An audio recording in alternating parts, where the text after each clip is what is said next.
I'm Chris. I'm Cory. And we're Blood Brothers Racing.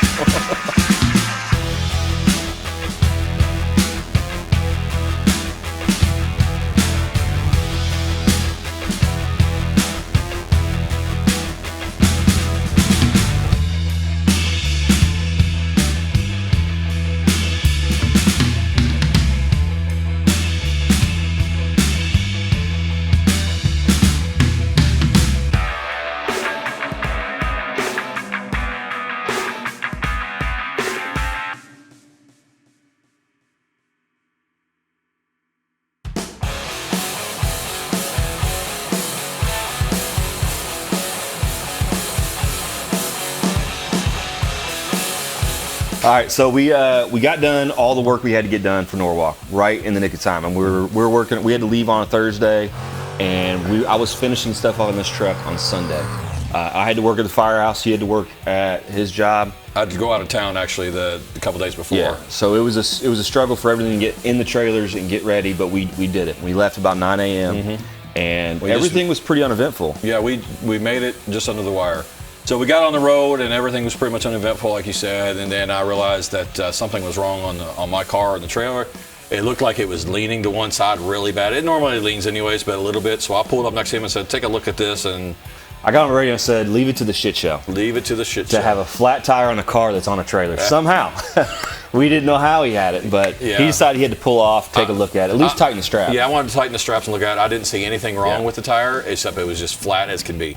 So we went ahead and just progressed on to Norwalk, and once we got there, man, it was beautiful. I could not, I mean, the sight of just seeing those big stadium seats up there, as tall as they were, and then it was a cool track. It was a very cool track. It's America's track. It's America's track. I think that's what they say. Yeah. But it's fantastic. The Bill Bader family, they know how to run and operate a track. It was awesome. So we got there, we got our pit stop. We got in actually really fast. I mean, I think we pulled right up in there, got our stuff. I thought we were going to look for Tom for a while because he wouldn't answer the phone. But he was standing out there doing the EMS wave. You know what I'm talking about? It's over here. Right. So we got pulled in, and that was cool. And we decided to work on the one problem that we knew we had, which is his rear tire. So we tried, we left the car up on the trailer to try to get the tire aired up. And every time you put air in it, it was coming out faster than you were putting it in. Yeah, so we got a couple inches at a time. We got it back far enough where we could get it off of the trailer if decided so. But then we figured out we could put a ton more air in it and move it feet at a time, so that's what we did. Started up, backed up a little bit, air more, back up a little more. So we got the tent set up, and we got your car underneath the tent, and then I was going to put my truck under the tent because we had already gotten, we needed some tools and stuff. And just we just need to get your truck out. Plus we needed the golf cart to move the tires to the tire shop. Exactly. So I went to fire my truck up and heard that same grinding noise that I heard a couple weeks ago, which was in another video, and it turns out my input shaft slid forward again.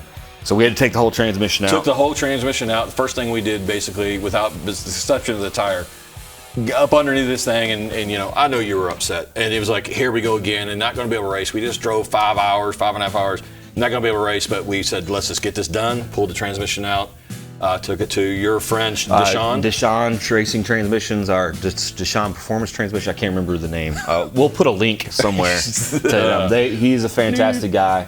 He took care of us. He showed us. I brought the whole thing over. He looked at it.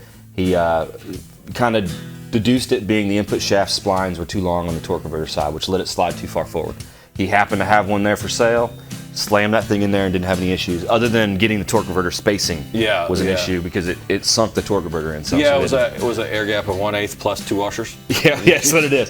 So thankfully our buddy Tom, he had some ARP like head bolt washers that we used to shim it out, plus some bolts, which is awesome for him, Tom and Elizabeth, for them taking care of that. What's crazy about that whole scenario though is the whole transmission scenario is that, you know, this only started happening like this past couple weeks when we had that noise, when we put the motor back in there.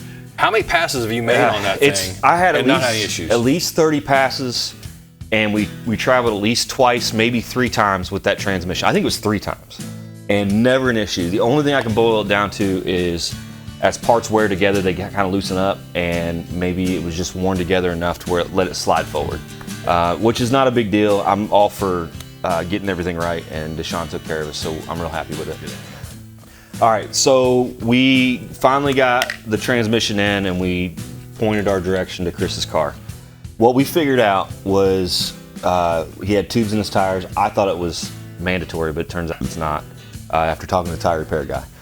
And a bunch of other people. Nobody runs tubes. I'm actually gonna pull my truck tires and run tubeless as well, just because I didn't realize that could happen. But the stem had actually broken away from the inner tube, causing the leak. And that could have been installed incorrectly, because it was, but it also could have been tire slip on the rim itself. Yeah, it looked like the valve stem. Once you pulled the nut off, the valve stem was like sideways. And my rear tire, it leaks a little bit, kind of the same thing. I think it's doing the same thing. So, kids, no tire tubes. Unless it's on a Harley. It's less. That's what I based all my decision off of, was the motorcycle days. You had to have tubes and tires that said it's tubeless or non-tubeless. And the drag tires, the slicks, they said they gotta have tubes. So I just went by that. So we talked to the tire guy that evening, but the actual tire guy that was going to do the work wasn't going to be there until the next morning. So it left us a lot of time. To just play around. Debauchery. So the drinking had already begun. Yeah. And we wanted to go see Vern. We had to go see Vern. He got there a little late, actually a little later than what he was supposed to. 5 minutes. 5 minutes. And he got parked in a different lot. Yeah. So we had to go find Vern. But I'll tell you about Vern real quick. One of the best dudes I've ever met. Is actually one of the first dudes I've met with the NDRL, other than Sam. And he's just an awesome guy. I was at a lot. I met him in St. Louis 2 years ago, and I was a lot in the same boat as you were in this weekend. I was running 11s and a 10.0 index, but I was there to test and have a good time, meet people. It wasn't so much about being competitive. At this point, and still to now, I'm more about being competitive with myself than others. I want to make the truck faster. Yeah. So that's all I was doing, just trying to, do all that, work the bugs out. And so I wasn't there to be competitive.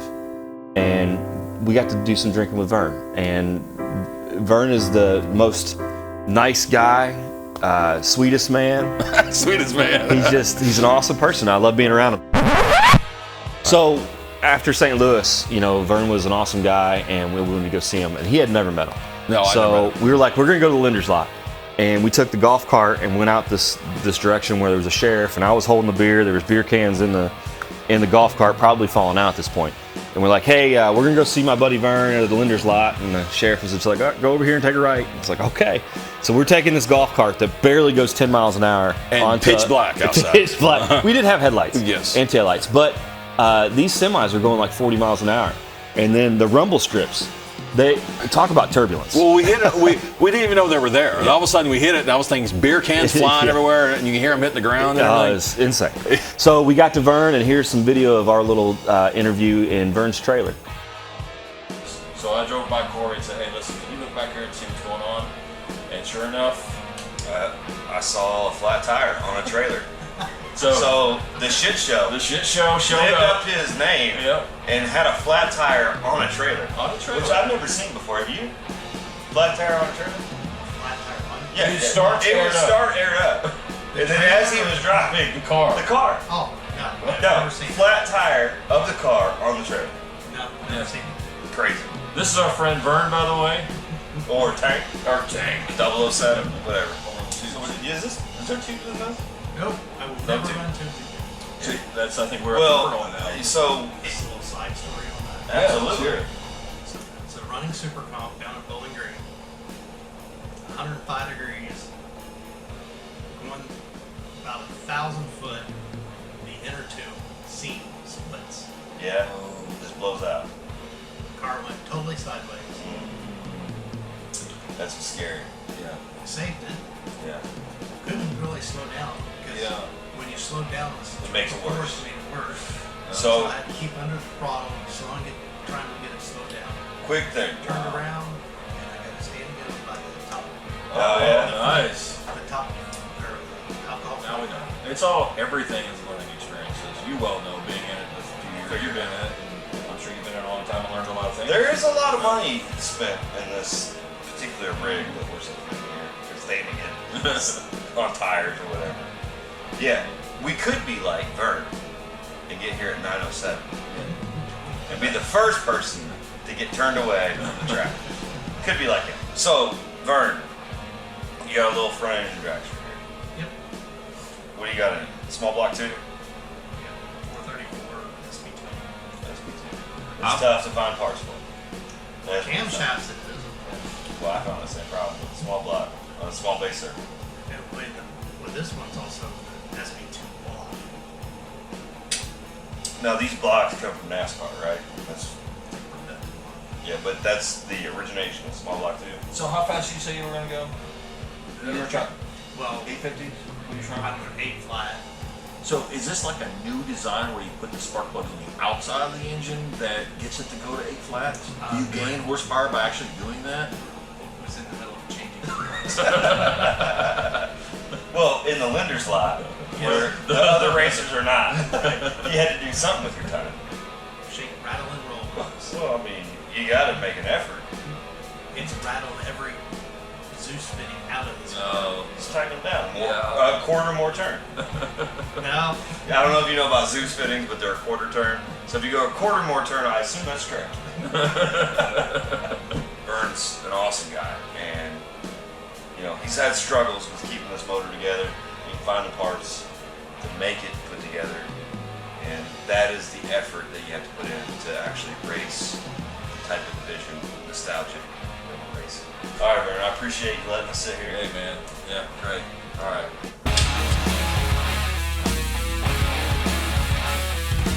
I talked to our race director, Jason, about getting my license because now the truck's faster than 10. You gotta have a license around under 10.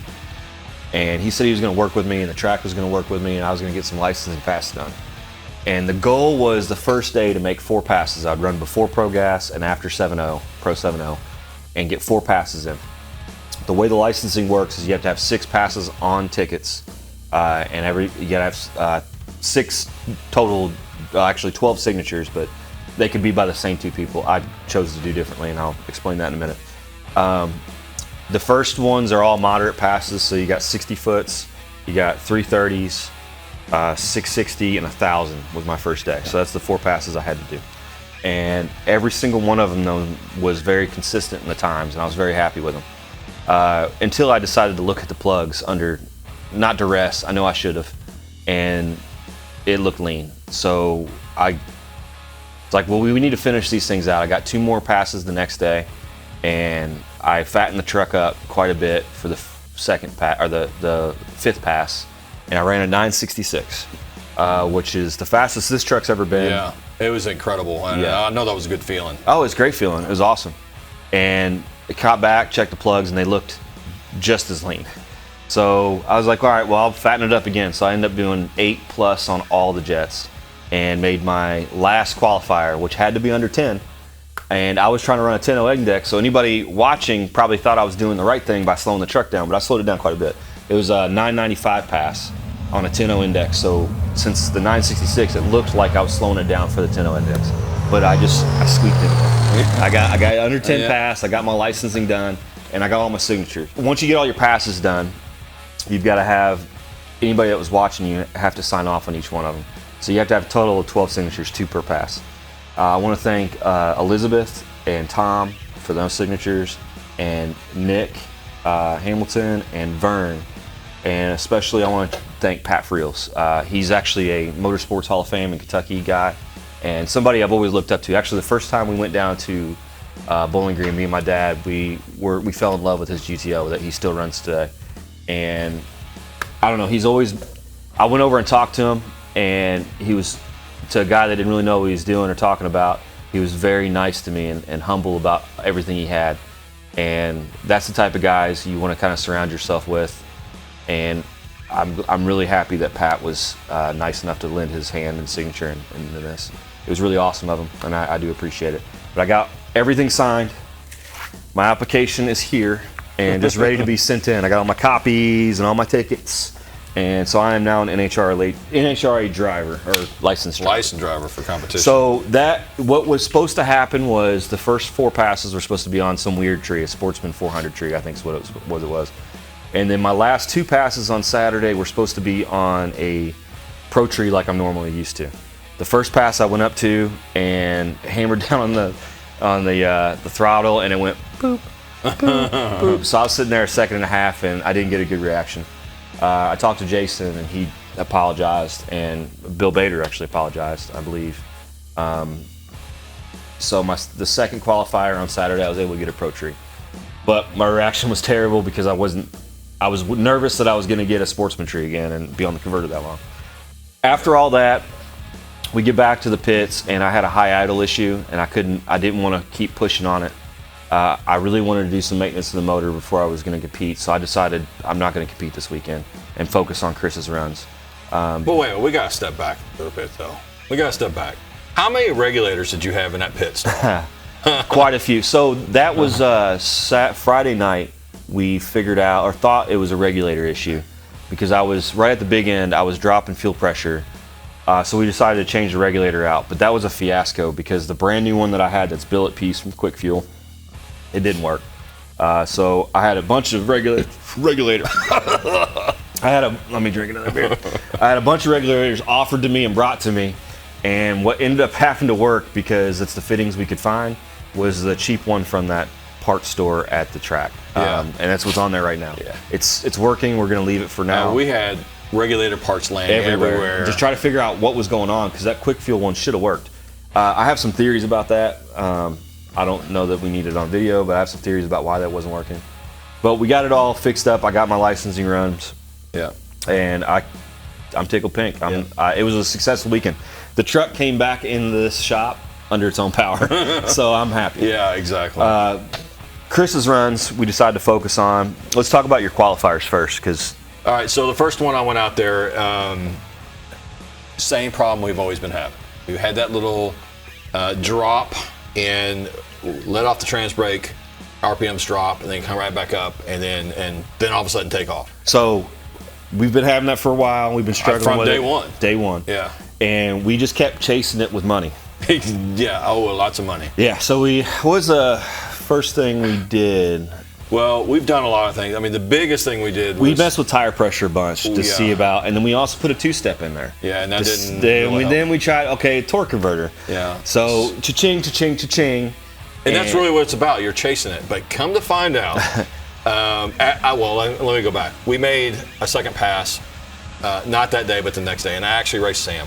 Same thing, just bogged down on us. But come to find out, we were going to change the jets on it. Thought, okay, we're running a little lean still, so let's fatten it up a little bit. We thought we were running lean because of the plugs. But the AFRs on the race pack showed different. Yeah. So we pulled the bowls off, and then it dawned on me that we didn't have those jet extensions in the back bowls. So whenever that car was taking off, all that fuel was going to the back of the bowls and not getting sucked up by the jets.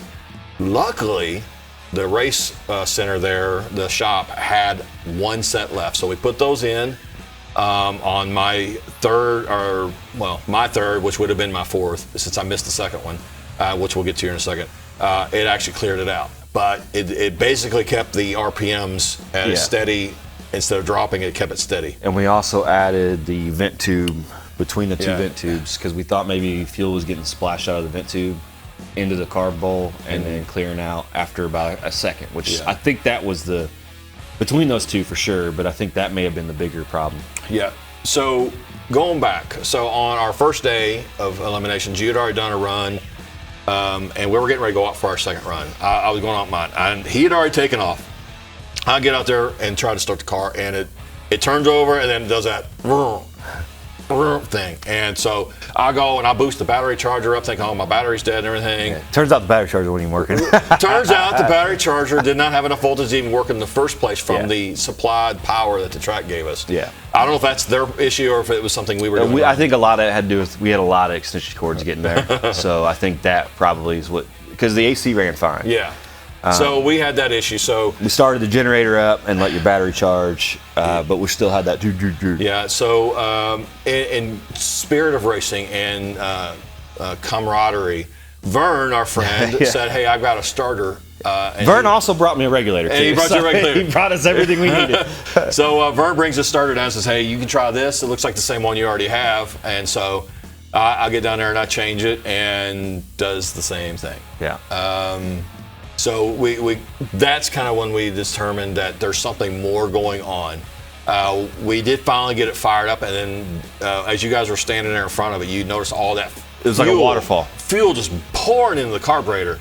And then, so, we kind of trying to step it down and say, what could this possibly be? We adjusted the regulator on that. That seemed to help it. It was up pretty high already. Yeah, we got to figure out what happened there because I think there may have been a spring maybe broken there. Yeah, so we might be replacing another regulator here soon. Long story short, it wasn't the starter, but I got a new one anyways. Thanks, Vern. And then it seems to be the regulator at this point. It might have vapor locked at some point and caused it to not want to turn over. We don't know for sure. What I had to do, though, is I went to go check the oil, and it smelled like fuel. Oh, and not only smelled like it, I mean, I think you could probably pour that right into the gas can and run it. Yeah. It had to have been halfway full of race fuel. So that was another thing, was I had to drain the oil and put... We think it was between battery being too low and fuel being in the cylinder, maybe partially hydrolocking. We don't believe the motor was hurt because we'll talk about the last passes he made were really good passes for his car. Yeah. Anyway. So when I drained that oil, it was like water. I mean, it was soup. I mean, just not thick at all. Had no viscosity left in it. And there was a lot more, obviously, than I put in there. So again, luckily they had a shop on hand there, and I got new oil. Just drained that fuel filter, got everything out of the best. The oil filter, tried to get everything out of the best I could, and then reran it. So we went out and did my next 2 passes for qualifying, and it actually got slower. But the bog was gone. The bog was gone. It started getting slower though. Couldn't figure it out. But then we went into eliminations. We figured it out. We were running way too fat. Yeah, we were running. We still are too fat. Yeah, we're gonna figure that. We're gonna talk about that.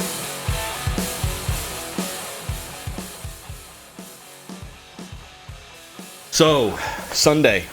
Elimination day. Sunday, yeah. Elimination day. We already decided Cory wasn't going to run. So I get to go out there and listen. I mean, let's be real here. Yeah. My best pass was 1167. I'm in a 10.0 index. I have no chance in hell of doing anything here. So I'll get out there, Somebody's getting a free pass. Somebody's getting a free pass. Yeah. So they line us up single file, so we're not side by side. So we know who we're going to actually run. So etiquette of the drag strip is, you know who's faster. They get to choose the lane that they want. Well, actually, technically in progress, it's either higher. I don't think it's even a higher qualifier in progress. I think you flip a coin. But regardless, as these guys are very competitive, if you got lucky enough to get a free pass, we're gonna reach out and say, hey, this car runs 1160s. Take that for whatever you want to do with it. But that's a free pass to you. You do what you got to do. It runs 1160. So I went, and there was the guy that was parked behind me. I went behind him, and I talked to him and said, hey, listen, my car is the slower car. What lane do you want? And he kind of looked at me like, what? I've been lied to before, boy. Yeah. He looked at my car, and he's like, are you sure? I was like, no, I'm serious. My car has done 1167. It was its very fastest pass this weekend. And he's like, this has happened to me before. Are you sure? And I get it. You don't want to be like catfished, I guess. Yeah, sure. Into it. So he didn't know us. We've never met the guy. Never before. met the guy before. NDRL guy too. And so I even said, listen, I said, even if you're ahead of me or if I'm ahead of you, I'll slow down so you can win the race. I'm not going to ruin this guy's weekend because I'm not going to be competitive. And so I shouldn't have said that I would slow down or let off or whatever to let him win. Yeah. So again, to me, the etiquette would be, hey, if you want to show them that or tell them you're a competition buy, that's fine. But don't ever tell them you're going to give them the stripe. Yeah. You're going to run your race. And that's totally on me. So we get out there, and I'm thinking he's believing me and everything. So we take off normal. I'm going full throttle. I can tell he even took off a little slower. He didn't want to hit a red light. But I'm focusing on my race. I'm not focusing on him because he's already going to beat me. I already know that. Next thing I know, I'm coming up on him like a scalded ape. Yeah. And next thing I know, I'm next to him, and I'm slow down as best as I can. And for whatever reason, I nosed in front of him, and I beat this guy. He couldn't get back around you. And that's not your fault. We talked to him afterwards. Yeah. He was a little upset at the big end, which I get. I understand the verbiage maybe that was used. But we tried to give him the race. Yeah. He had an 88 mile an hour on the trap speed.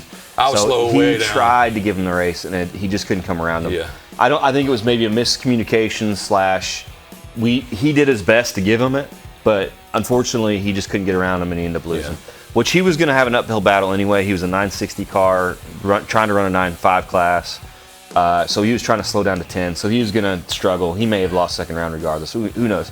That's up to the race gods. Yeah. But we did our best to give him the ability, if he wanted to figure out how far he needed to go and not break out. Yeah. He was a little too aggressive with the not breaking out part. Because I think he ran a 12:08. Yeah, 12:08 or 12:07, and I ran a 12:01. Something along those lines. So, I mean, I was even slower than normal. And like you said, I was going across the traps at 88 miles an hour, and he was like 95 miles an hour. So, I mean, it showed that I was slowing down. You tried. But, it is what it is. And we apologized to the guy. I said, listen, I'm so sorry this happened. We did not mean for it to happen. No, absolutely. We don't play that way. And I'm still learning, and I told him that, I'm still learning this game.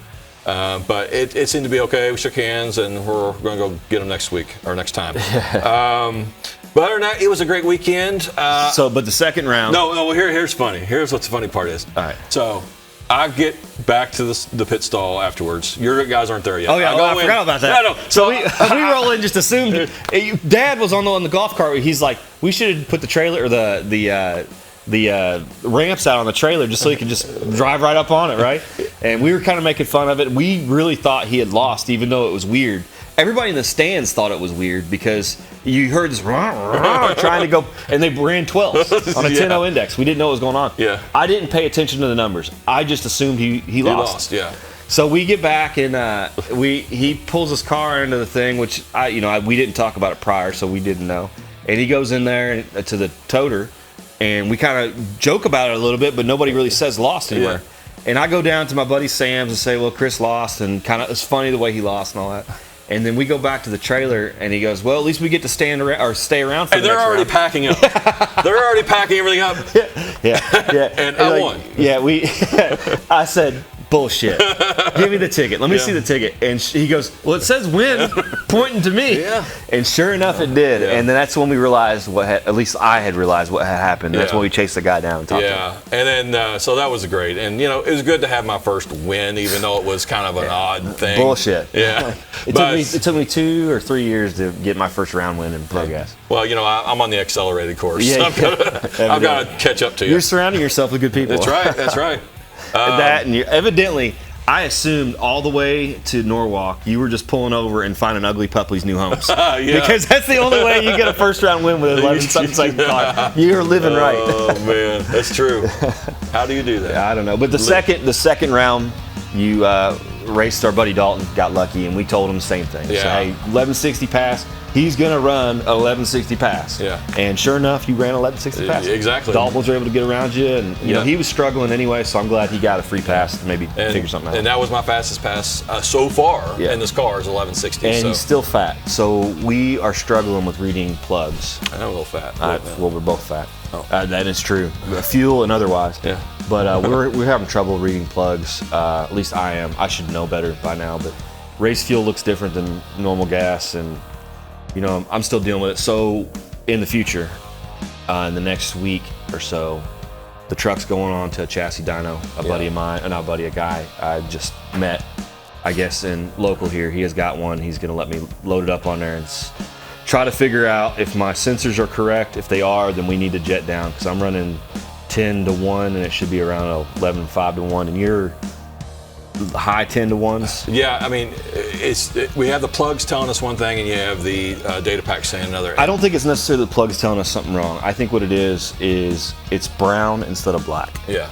So the color of the race fuel is different than the black that you get from the dirty gas. It's definitely not sooty. No, but it's definitely brown. Yeah. And it's a heavy brown. Yeah. So to me, after doing more research, I think it's still rich on the plug. Yeah. I think I was too much data overload. Yeah. And that's all part of it, man. We're learning. Every step is a learning process, and that's what makes it exciting. You throw a lot of money at it, you go poor.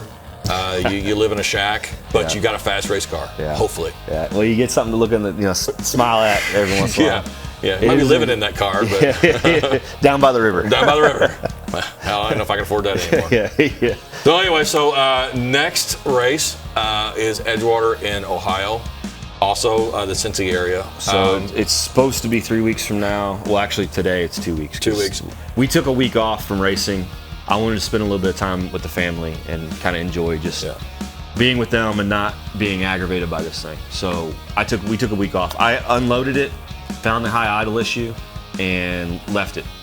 And that's where it's been. And today I'm gonna work on it a little bit and get ready for the chassis dyno. Yep. And in 2 weeks we'll be in Edgewater. Providing we get a decent spot to where my truck's not gonna drag because it sits so low. My truck's gonna race.